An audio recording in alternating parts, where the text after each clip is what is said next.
90 سیکنډ سره زم همیرا اور د نن مهم خبرونه پاک فوج کشمیریانو سره د یکجهتۍ اظهار کړی دی او ویلي دي چې هند قبضه نه یوازې غیر قانوني ده خو د انساني حقوق خلاف ورزي ده په مقبوضه کشمیر کې د هندستان لخوا زور زبردستی د لارې غیر قانوني قبضې شپږ کاله پوره شو او د دې په ضد نن کشمیر او پاکستان په شمول ټوله دنیا کې یوم استحصال لمانځل شوی دی یاد دی وی چې د استحصال ورځ هر کال د اگست په 15 نیټه لمانځل کیږي په دې ورځ مودي حکومت کال 2019 کې آئین آرټیکل 370 اور A35 غیر قانوني توګه ختم کړی دی پاکستان د یوکرین صدر زلنسکی یوکرین په تنازع کې د پاکستانی وګړو شمولیت الزامات بے بنیاده ګرځولي او په واضح توګه دغه داوا رد کړی ده وفاقي بحري چارو وزیر محمد جنید انور چودھری د کوششونو لوجه یو تاریخي پرمختګ شوی دی د بحري وزارت لخوا د فری سروس لایسنس اصولي منزوري ورکړل شوې ده برتانیا کې قائمه کمپنی سی کیپر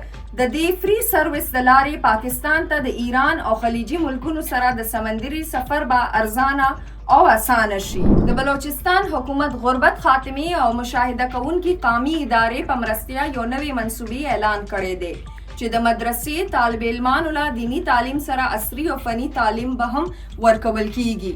د دې اقدام مقصد صرف جدید تعلیم ورکول نه دي خو هغه ماشومان چې د غریبۍ یا نورو ستونزو له وجې سکولونو نه بهر دي دیلا تعلیم ورکول دي چارسده کې د تجاوزاتو په ضد آپریشن په محال د صوبایي اسمبلی MP افتخار الله اور ایډیشنل اسسټنټ کمشنر محمد سجاد یو بل سره تلخ کلامی کړی ده او د خپل منځي اختلافاتو نتیجه کې د تجاوزاتو خلاف روان آپریشن ودرولې ده دا تر دې د مهم خبرونه نور خبرونو او معلوماتو لپاره سنو پښتونخوا سره اوسئ